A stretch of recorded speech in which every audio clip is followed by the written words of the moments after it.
इस तरह हुई थी गौतम बुद्ध को ज्ञान की प्राप्ति। गौतम बुद्ध का जीवन हर किसी के लिए प्रेरणादायी है।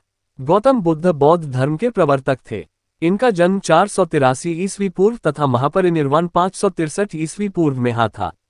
बचपन में उनको राजकुमार सिद्धार्थ के नाम से जाना जाता था। बौद्ध ग्रंथों के अनुसार गौतम बुद्ध के जन्म से 12 वर्ष पूर्व ही एक ऋषि ने भविष्यवाणी की थी कि यह बच्चा या तो एक सार्वभौमिक सम्राट या महान ऋषि बनेगा।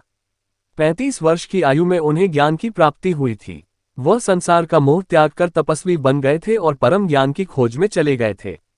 आइए आज हम आपको सिद्धार्थ के महात्मा बुद्ध बनने तक के सफर के बारे में बताते हैं।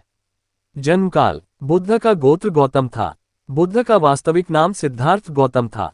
उनका जन्म शाक्य गणराज्य की राजधानी कपिलवस्तु के निकट लुम्बिनी में हुआ था। बुद्ध के जन्म के 7 दिन के भीतर ही उनकी माता का देहांत हो गया था। उनका पालन पोषण उनकी मौसी गौतमी ने किया था। शिशु का नाम सिद्धार्थ रखा गया था। शाक्य वंश के राजा शुद्धोधन सिद्धार्थ के पिता थे। सिद्धार्थ के जन्म से पूर्व हुई भविष्यवाणी से परेशान होकर उनके पिता ने उन्हें तपस्वी बनने से रोकने के लिए राजमहल की परिधि में रखा। गौतम राजसी विलासिता में पले बड़े, बाहरी दुनिया से आक्रांत, नृत्य करने वाली लड़कियों द्वारा मनोरंजन, ब्राह्मणों द्वारा निर्देशन और तीरंदाजी, तलवारबाजी, कुश्ती, तैराकी और दौड़ में प्रशिक्षित किए गए थे। कम उम्र में ही उनका विवाह राजकुमारी यशोधरा से करा दिया गया। दोनों का एक पुत्र भी हुआ जिसका नाम राहुल था। गौतम बुद्ध की वजह से बदल गया इस स्त्री का जीवन, जाने कैसे। सिद्धार्थ बचपन से ही अत्यंत करुण हृदय वाले थे। वह किसी का भी दुख नहीं देख सकते थे। इतने प्रयासों के बाद भी 21 वर्ष की आयु में उनकी अपने राज्य कपिलवस्तु की गलियों में उनकी दृष्टि 4 दृश्यों पर पड़ी। ये दृश्य थे एक वृद्ध विकलांग व्यक्ति, एक रोगी, एक पार्थिव शरीर और एक साधु। इन 4 दृश्यों को देखकर सिद्धार्थ समझ गए थे कि सबका जन्म होता है, सबको बुढ़ापा आता है, सबको बीमारी होती है और एक दिन सब मृत्यु को प्राप्त होते हैं। इससे व्यथित होकर उन्होंने अपना धनवान जीवन, अपनी पत्नी, पुत्र एवं राजपाट का त्याग करते हुए साधु का जीवन अपना लिया और जन्म, बुढ़ापा, दर्द, बीमारी और मृत्यु से जुड़े सवालों की खोज में निकल गए। सिद्धार्थ ने अपने प्रश्नों के उत्तर ढूंढने शुरू किए। समुचित ध्यान लगा पाने के बाद भी उन्हें इन प्रश्नों के उत्तर नहीं मिले। फिर उन्होंने तपस्या भी की लेकिन अपने प्रश्नों के उत्तर नहीं मिले। इसके बाद कुछ और साथियों के साथ अधिक कठोर तपस्या प्रारंभ की।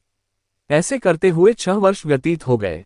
भूख से व्याकुल मृत्यु के निकट पहुंचकर बिना प्रश्नों के उत्तर पाए वह कुछ और करने के बारे में विचार करने लगे थे। एक गांव में भोजन की तलाश में निकल गए, फिर वहां थोड़ा सा भोजन ग्रहण किया। इसके बाद वह कठोर तपस्या छोड़कर एक पीपल के पेड़, जो अब बोधिवृक्ष के नाम से जाना जाता है, के नीचे प्रतिज्ञा करके बैठ गए कि वह सत्य जाने बिना उठेंगे नहीं। वह सारी रात बैठे रहे और माना जाता है यही वह क्षण था जब सुबह के समय उन्हें पूर्ण ज्ञान की प्राप्ति हुई थी। उनकी अविजया नष्ट हो गई और उन्हें निर्वाण यानी बोधि प्राप्त हुई और वे 35 वर्ष की आयु में बुद्ध बन गए। बुद्ध को शाक्यमुनि के रूप में भी जाना जाता है। 7 हफ्तों तक उन्होंने मुक्ति की स्वतंत्रता और शांति का आनंद लिया।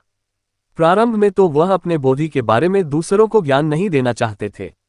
बुद्ध का मानना था कि अधिकांश लोगों को समझाना बहुत मुश्किल होगा। मान्यता है कि बुद्ध को स्वयं ब्रह्मा जी ने अपने ज्ञान को लोगों तक पहुंचने का आग्रह किया था, फिर वह इस पर सहमत हो गए। इस तरह उन्होंने अपना पहला धर्मोपदेश उत्तर प्रदेश के वाराणसी के पास सारनाथ में अपने पहले मित्रों को दिया था। दोस्तों, अगर यह गौतम बुद्ध के बारे में जानकारी आपको अच्छी लगी हो तो कृपया अपने दोस्तों के साथ शेयर जरूर करें और चैनल को सब्सक्राइब जरूर करें। धन्यवाद।